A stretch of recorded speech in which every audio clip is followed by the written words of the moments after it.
स्वागत है आपका छत्तीसगढ़ कौशल्या भूमि में। मैं हूं आपके साथ जूही सिंह और बढ़ते हैं खबरों की ओर। बलरामपुर में हुए सुजीत स्वर्णकार और किरण काशी की रहस्यमयी मौत की जांच के लिए एसआईटी गठन करने के लिए वरिष्ठ मंत्री रामविचार नेताम ने उप मुख्यमंत्री विजय शर्मा को पत्र लिखा।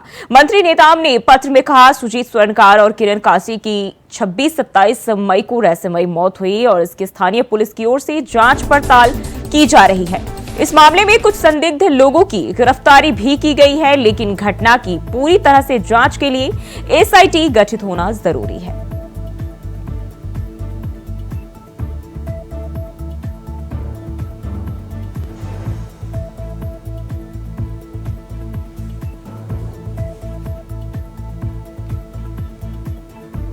तो कृषि मंत्री नेताम ने गृह मंत्री को पत्र लिखा है। और वहीं छत्तीसगढ़ सरकार ने महतारी वंदन योजना की आज चौथी किस्त जारी कर दी है। आपको बता दें कि छत्तीसगढ़ में विधानसभा चुनाव में महिलाओं से वादा किया था कि छत्तीसगढ़ में सरकार बनने पर महिलाओं को हर महीने 1000 रुपए देने की घोषणा की थी और इसी के तहत महतारी वंदन योजना की चौथी किस्त आज जारी की गई है। करीब 70 लाख महिलाओं को इसका लाभ भी मिल रहा है।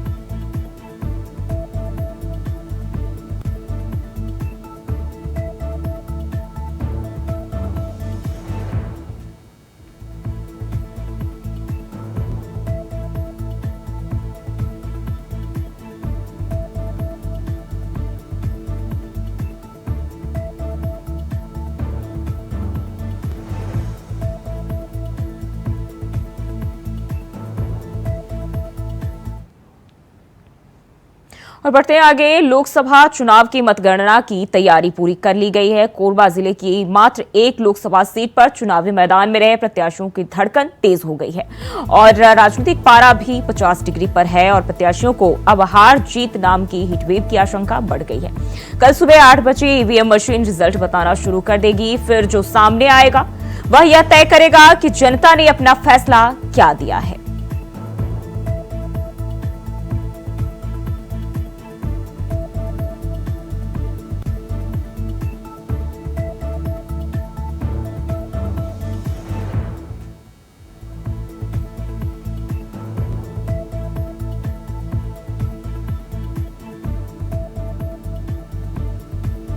तो काउंटिंग की गिनती शुरू हो चुकी है और सभी से संबंधित सभी नोडल अधिकारियों की नियुक्ति कर दी गई है और वे सभी नोडल अधिकारी उनकी जो जिम्मेवारियां उनको दी गई हैं उस दिशा में वो कार्य कर रहे हैं और इसकी विस्तृत और गहन समीक्षा आगामी आने वाले दिवसों में की जाएगी।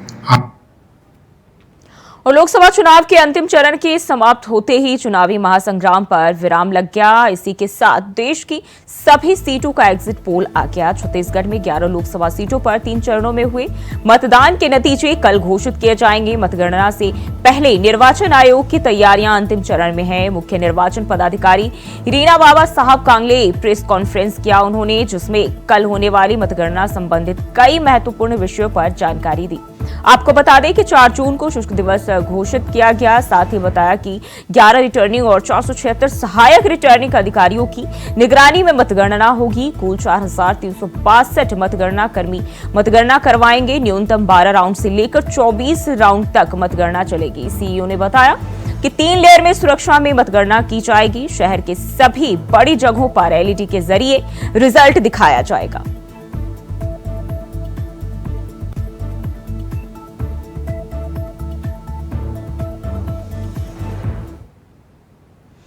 और रुक कर लेते हैं अगली खबर की ओर। कोरबा जिले में इस समय अतिक्रमण हटाओ अभियान जोरों पर है। इसी के तहत निगम पुलिस और प्रशासन की टीम रूमगढ़ा क्षेत्र पहुंची, जहां बेजा कब्जा हटाने की मुहिम शुरू की गई।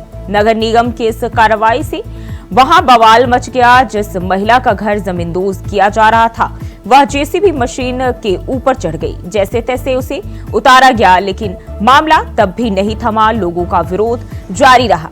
यहाँ के लोगों ने आरोप लगाया कि रसूखदार लोगों का बेजा कब्जा नहीं तोड़ा जा रहा है, जबकि प्रशासन की यह कार्रवाई केवल गरीब लोगों तक ही सीमित है।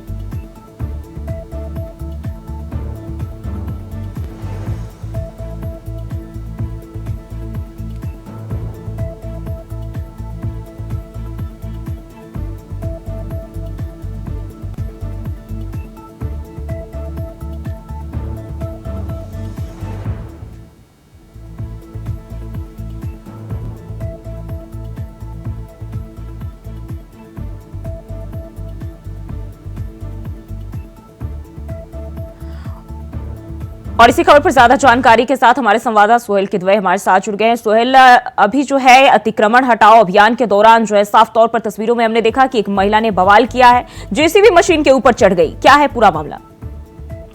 जो ही एक्चुअली में कोरबा जिला है, कोरबा जिले में जितने भी सरकारी जमीनों पर लोगों ने अपना कब्जा किया हुआ है, उन सारी जमीनों को खाली करवाने के लिए जिला प्रशासन, नगर निगम और पुलिस की टीम निकली हुई है। सारे जिलों में कार्यवाही की जा रही है।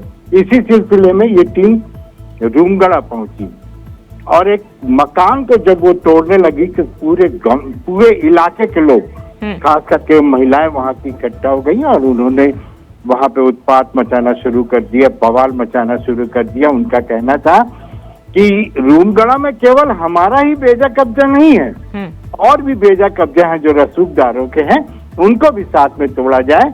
तो उसका विरोध करते हुए जेसीबी मशीन पे भी चढ़ गई, हल्ला गुल्ला की। हालात इतने बिगड़ गए कि पुलिस को हस्तक्षेप करना पड़ा और ये मामला काफी बिगड़ गया, लेकिन वो महिला अपना मकान बचा नहीं पाई, निगम ने उसे तोड़ दिया और ये सिलसिला अभी भी जारी है। सवाल ये उठ रहे हैं जूही कि आखिर रसूखदार जो लोग हैं जिन्होंने सरकारी जमीन पे कब्जा किया, उनको क्यों बख्शा जा रहा है जूही? जी, और अगर बात करें तो जिस तरीके से वहां रहने वाले ग्रामीण आरोप लगा रहे हैं कि ये जो रसूखदार लोग हैं उनके ऊपर किसी तरह की कार्रवाई नहीं की जाती है, केवल गरीबों के लिए, और इसको लेकर प्रशासन क्या कह रही है? क्योंकि जिस तरीके से अतिक्रमण हटाओ अभियान चलाया जा रहा है, कई सारे लोग जो है इसमें बेघर होते जा रहे हैं। जो ही बिल्कुल सही कहा आपने। इस मामले में जब हमने प्रशासन के अधिकारियों से बात करना चाहा तो उन्होंने इसमें बात करने में असहमति बताई। असहमति क्यों बताई उन्होंने, यही एक सवाल है। अब कोरबा जिले की हम बात करें तो धनवार पारा एक इलाका है, यहाँ की करीब 80 एकड़ जमीन पर केवल रसूखदार, भूमाफिया, बड़े बड़े ठेकेदारों का कब्जा है, लेकिन उन्हें कोई हाथ नहीं लगाता। इसके बावजूद अगर बात करें, कोरबा जिले के एक एरिया है जहाँ पे बहुत बड़े बड़े व्यापारियों ने 1 एकड़ से लेकर 4 एकड़ तक की जमीनों पर, सरकारी जमीनों पर अवैध कब्जा किया है। वो एरिया कहलाता है आगार खार। कोरबा जिले में चारों तरफ यही हाल है, लेकिन कार्रवाई जो ही सिर्फ गरीबों पर हो रही है, जैसा कि आपने बताया। और मैं तो ये मानता कि इंडिया वाइज के इस खबर को अगर मंत्री और अधिकारी देख रहे हैं तो उन्हें सबके साथ न्याय करने की आवश्यकता है। जी बिल्कुल। और बात करें जिस तरीके से आपने बताया कि रूमगढ़ा क्षेत्र का ये मामला है, लेकिन यहाँ इस महिला के अलावा और कितने लोगों के ऊपर ये गाज गिरी? जूही, यहाँ पे सिर्फ 2 घरों में गाज गिरी है कि ये महिला है और ठीक उसके बगल में एक घर है और उसके ऊपर गाज गिरी, और ठीक उसके सामने करीब 3 एकड़ का और कब्जा था, लेकिन अधिकारियों ने उसको छोड़ दिया और आगे बढ़ गए। इसी को लेकर के सवाल उठ रहे हैं जूही। लेकिन जितने लोगों के लिए इस तरह की कार्रवाई की गई है, जिन लोगों के लिए, क्या उनके लिए कोई राहत, कोई व्यवस्था मुहैया कराई गई है? बहुत बड़ी आपने ऐसी बात कही है जूही। राहत व्यवस्था की तो बात दूर की बात है, उन लोग की तरफ ध्यान भी नहीं दिया गया, और हालात ये है कि इस भरी गर्मी में वो लोग बेघर हो चुके हैं जूही। जी बिल्कुल। इस गर्मी में राहत के लिए क्या सरकार को इसके लिए कदम नहीं उठाना चाहिए? क्या उनके लिए कोई सुविधा, कोई घर या आवास मुहैया नहीं कराया जाना चाहिए? क्योंकि गर्मी काफी ज्यादा, और ऐसे में जब उन्हें बेघर किया जाता तो एक बड़ा सवाल खड़े हो जाते हैं कि वो जाएंगे कहाँ, रहेंगे कहाँ? जूही, आपका सवाल बिल्कुल वाजिब है और ये प्रशासन को सोचना चाहिए, और खास करके तब जबकि यहाँ की सरकार बदल चुकी है और वो सरकार आ गई है जो यहाँ के लोग काफी पसंद करते हैं। उद्योग मंत्री लखनलाल देवांगन को यहाँ के लोगों ने जिता करके भेजा है।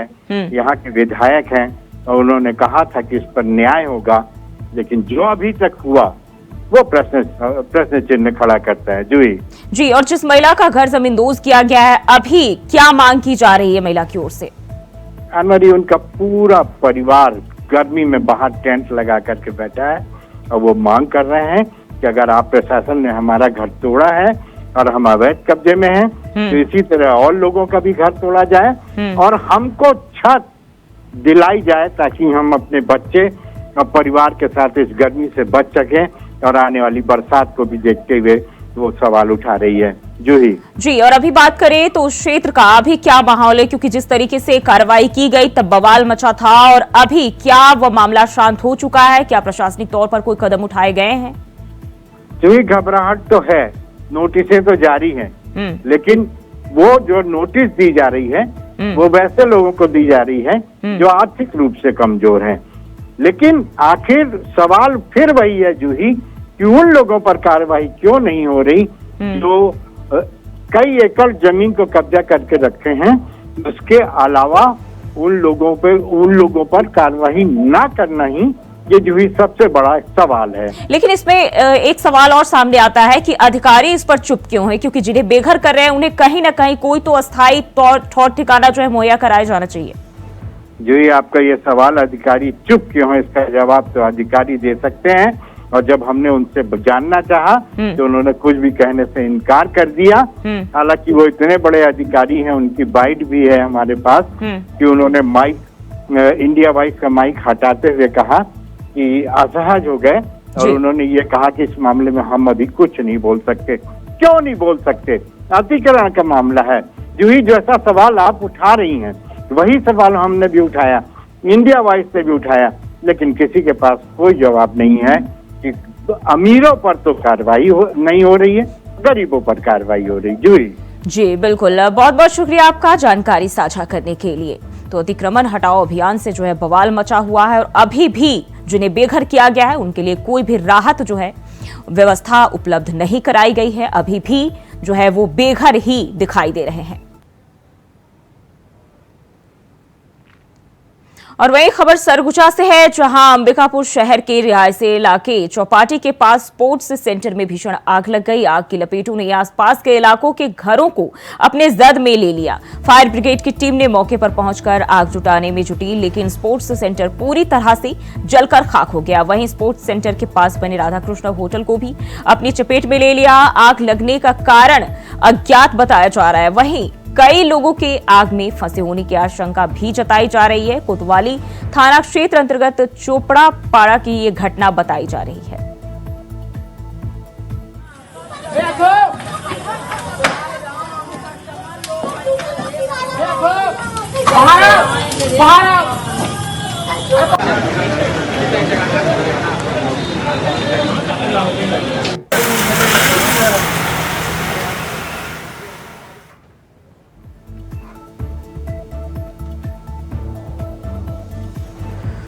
तो आग की जद में कई घर आए हैं, और फिलहाल जो है स्पोर्ट्स सेंटर में आग लगी, जिसमें स्पोर्ट्स सेंटर जलकर खाक हो गया, और अभी तक आग लगने का कारण साफ नहीं हो पाया है।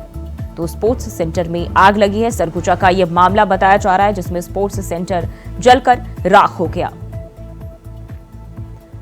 और इसी खबर पर ज्यादा जानकारी के साथ मनोज शुक्ला हमारे संवाददाता जुड़ गए हैं। मनोज, स्पोर्ट्स सेंटर में सरगुजा में आग लगी है, जिसमें ये सेंटर जलकर खाक हो गया है, क्या खबर मिल रही है?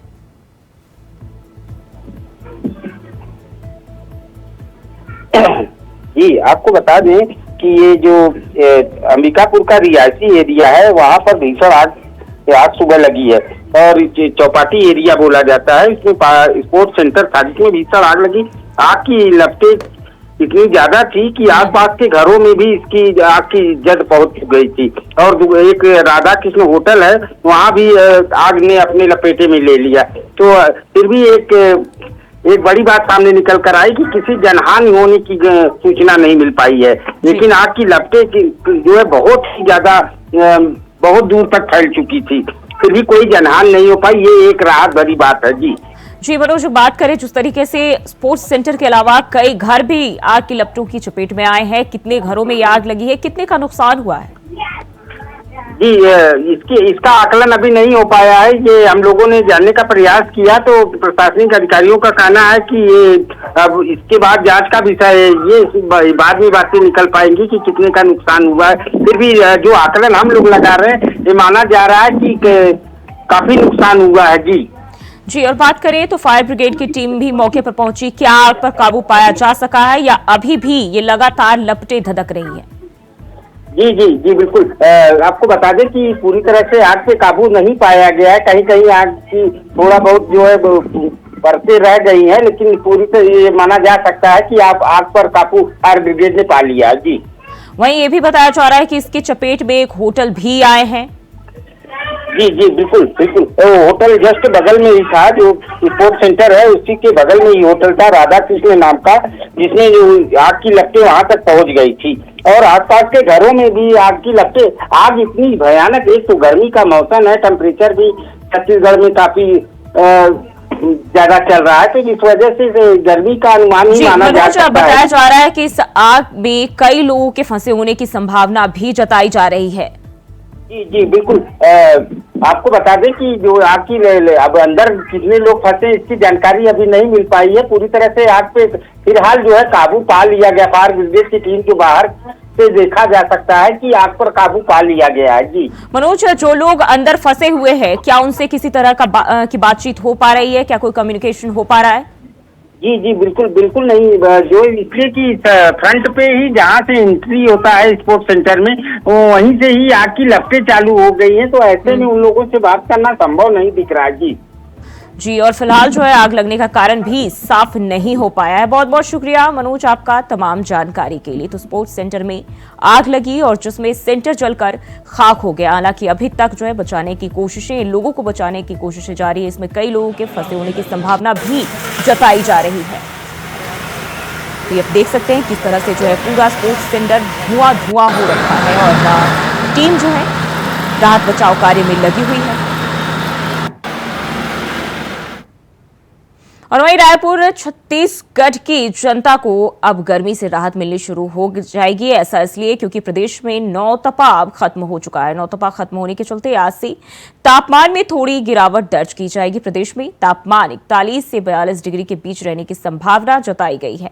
वहीं मौसम विभाग ने प्रदेश के कुछ इलाकों में बारिश होने की आशंका भी जताई है। बता दें कि छत्तीसगढ़ के कई इलाकों में अचानक मौसम में बदलाव देखने को मिल रहा है।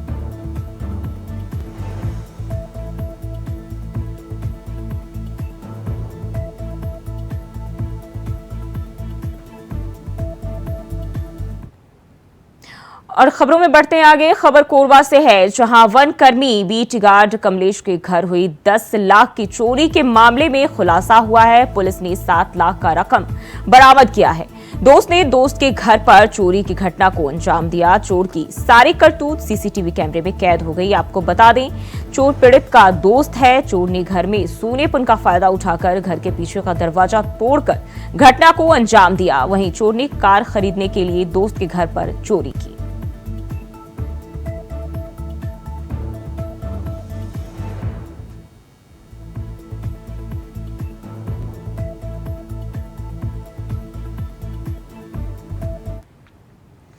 और वहीं अगली खबर रायपुर से है, जहां रायपुर से लगे अभनपुर में यात्रियों से भरी एसी बस में अचानक आग लग गई। देखते ही देखते आग तेजी से फैल गई और अफरा तफरी का माहौल हो गया।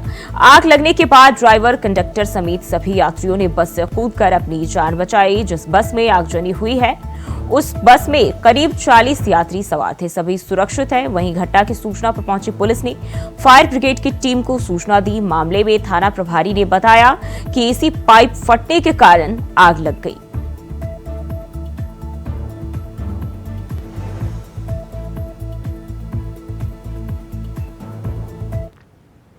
और कर लेते हैं अगली खबर की ओर। बलौदाबाजार जिले के पुलिस अधीक्षक सदानंद कुमार के द्वारा अभियान सृजन चलाया जा रहा है। इस अभियान के तहत गांव में अवैध रूप से जुआ, सट्टा, दारू बेचने वालों के खिलाफ सख्त कार्रवाई की जा रही है। आज ऐसे ही मामला गांव कसडोल में अवैध महुआ की शराब का परिवहन करते 2 आरोपियों को पुलिस ने गिरफ्तार किया। उनके पास से 18 लीटर अवैध महुआ की शराब को जब्त किया गया। आरोपियों के खिलाफ पुलिस ने छत्तीसगढ़ आबकारी एक्ट की धारा 34(2) के तहत कार्रवाई कर न्यायिक हिरासत में जेल भेज दिया है।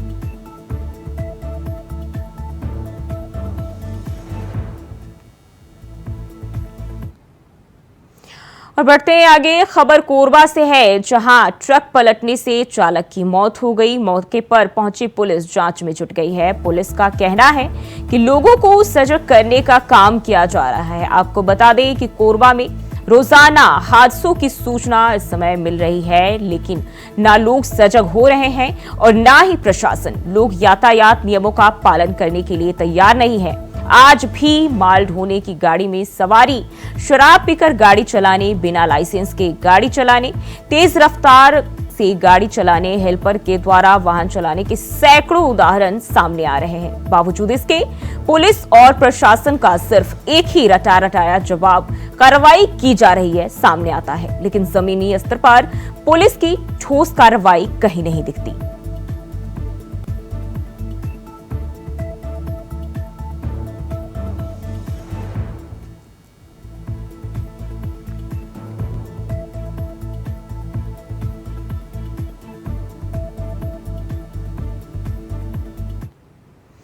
और छत्तीसगढ़ को शल्य भूमि में फिलहाल के लिए बस इतना ही। खबरों के लिए बने रहिए इंडिया वॉइस के साथ।